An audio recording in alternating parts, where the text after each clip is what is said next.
जैसे प्रधानमंत्री जी के दोस्त ने कुछ लोगों की दुकान बंद कर दी है एक एग्जीक्यूटिव ऑर्डर से, वो कल मैं बताऊंगा आपको। लेकिन आज आप ये समझिए कि एलन मस्क जो मई अप्रैल 2024 में भारत के दौरे पर आने वाले थे, उन्होंने यकायक अपना दौरा कैंसिल कर दिया। प्रधानमंत्री गए अमेरिका, प्रधानमंत्री से मुलाकात की। इसके पहले तक वो प्रधानमंत्री की बड़ी तारीफ करते थे, आज भी तारीफ कर रहे हैं, लेकिन पहले वो अपने एक्स पर साफ साफ लिखते थे कि प्रधानमंत्री मोदी से मुलाकात हुई, बड़ा मजा आया, ऐसा करके लिखती थी। अभी वो संयत भाषा का प्रयोग कर रहे हैं। इसका मतलब है कि एलन मस्क को यह जानकारी है कि बिल गेट्स के दलाल, उसके मोल, जिसने हेल्थ केयर को, एजुकेशन को और फाइनेंशियल एंड आईटी सेक्टर्स को कब्जा किया हुआ है, वो भारत में बुरी तरह से एक्सपैंड कर चुका है। अब इन दलालों को, चूंकि बिल गेट्स के खिलाफ अमेरिका में हैंड्स ऑन लड़ाई जारी है, बिल गेट्स को फूटी आंख नहीं सुहा रहे हैं Robert F Kennedy. Robert F Kennedy पूर्व अमेरिकी राष्ट्रपति जॉन एफ कैनेडी के भतीजे और रॉबर्ट एफ कैनेडी सीनियर के लड़के हैं। आप सोचिए कि एक डेमोक्रेट परिवार जो ठीक चुनाव के पहले ट्रंप को सपोर्ट करना शुरू करते हैं और ट्रंप उनसे सपोर्ट लेते हैं, मैसिव सफलता मिलती है, और ट्रंप उनको जैसे ही सत्ता में आते हैं आर एफ कैनेडी को हेल्थ सेक्रेटरी अपॉइंट कर देते हैं। और उसके बाद जिस हेल्थ सेक्रेटरी ने, मतलब आज के हेल्थ सेक्रेटरी और तब के डेमोक्रेटिक लीडर आरएफके ने किताब लिखी कि एंथनी फॉची, जो उस वक्त अमेरिका में साइंटिफिक एडवाइजर था अमेरिकी प्रेसिडेंट का, वो ट्रंप के भी रहे थे, ब्यूरोक्रेट थे, ट्रंप के भी रहे, और जब ट्रंप हटे 2019 में, तो वो बन गए, इनके भी 2020 में हटे, तो वो बाइडेन के भी बन गए वो सलाहकार। एंथनी फॉची ही सारा बड़ा किंगपिन है in association with Bill gets.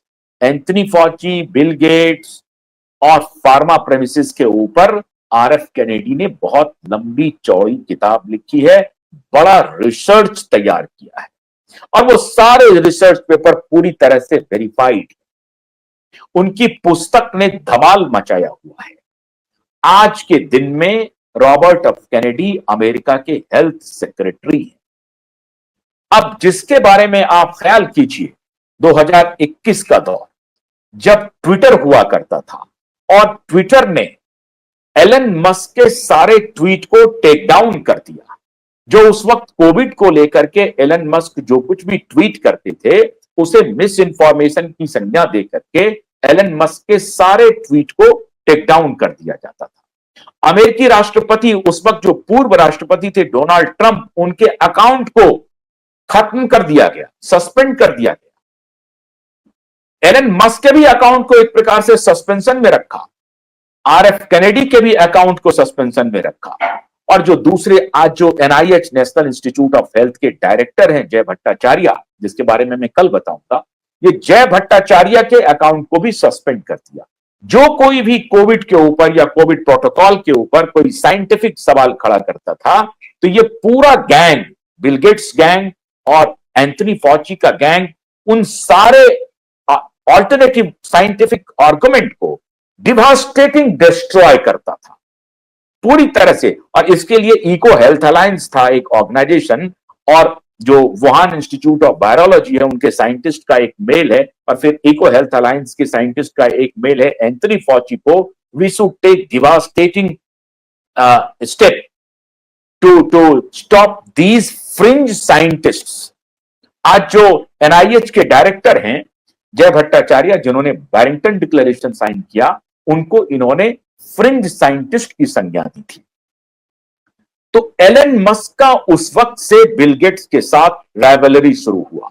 आपको याद होगा कि उस दौरान जब वर्ल्ड इकोनॉमिक फोरम में एलन मस्क जाते थे, वर्ल्ड इकोनॉमिक फोरम से धीरे धीरे खुद को अलग किया। क्लाइमेट चेंज के ऊपर जो पूरा नैरेटिव इसने सेट किया है, जो ग्लोबल रीसेट की बात हो रही है, वन वर्ल्ड ऑर्डर की बात हो रही, ये हमारे प्रधानमंत्री जी शायद समझ नहीं पा रहे हैं। और उसको हमारे जो मोल है, हमारे जो कुछ ब्यूरोक्रेट्स हैं, वो उनको शुद्ध और शुद्ध गलत सूचना दे रहे हैं। क्यों? क्योंकि वो बिल एंड मेलिंडा गेट्स के पेरोल पर है, उस फाउंडेशन के पेरोल पर है। और इसीलिए खामखा climate change, climate change, climate change, इसके ऊपर एलन मस्क और उनकी पूरी साइंटिस्ट बिरादरी ने कहा कि ये पूरा फसाड बनाया गया है क्लाइमेट चेंज के नाम पर, ट्रेजरी के पैसे के दोहन के लिए। जैसे कि कोविड के नाम पर ट्रेजरी का पैसा दोहन किया गया, और ठीक कोविड महामारी के 5-6 महीने पहले स्टिमुलस पैकेज जो अमेरिकी एडमिनिस्ट्रेशन ने रिलीज किया, वो अब क्वेश्चनेबल है। इस पर मैं कल आपको विस्तार से बताऊंगा। आज मैं आईएमएफ के बारे में यह बताना चाहता हूं कि ये वही लॉबी है जो पूरी दुनिया में घूम घूम करके अलग अलग इलाकों को डिस्टेबलाइज करने के लिए लॉबिंग करता है। और पाकिस्तान इन लोगों के हाथ का टूल बन रहा है, और उसके लोग भारत में मौजूद हैं जो हमारे देश के वर्तमान सरकार के खिलाफ रात दिन आग उगल रहे हैं।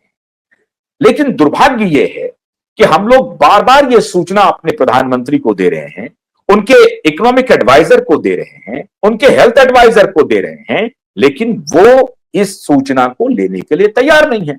मैं एक दिन सुन रहा था ये संजीव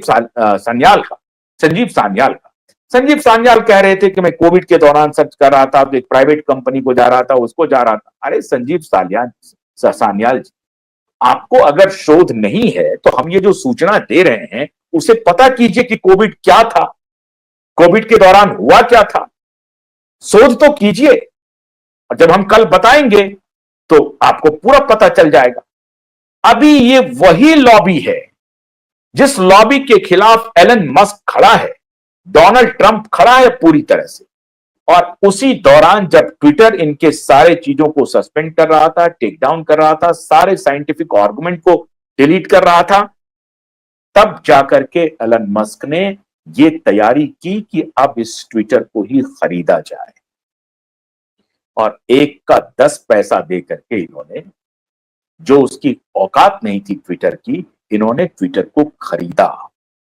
और आज ट्विटर का नाम लेने वाला कोई नहीं है। ठीक, वो पैसा बना के निकल लिया, वो अलग विषय।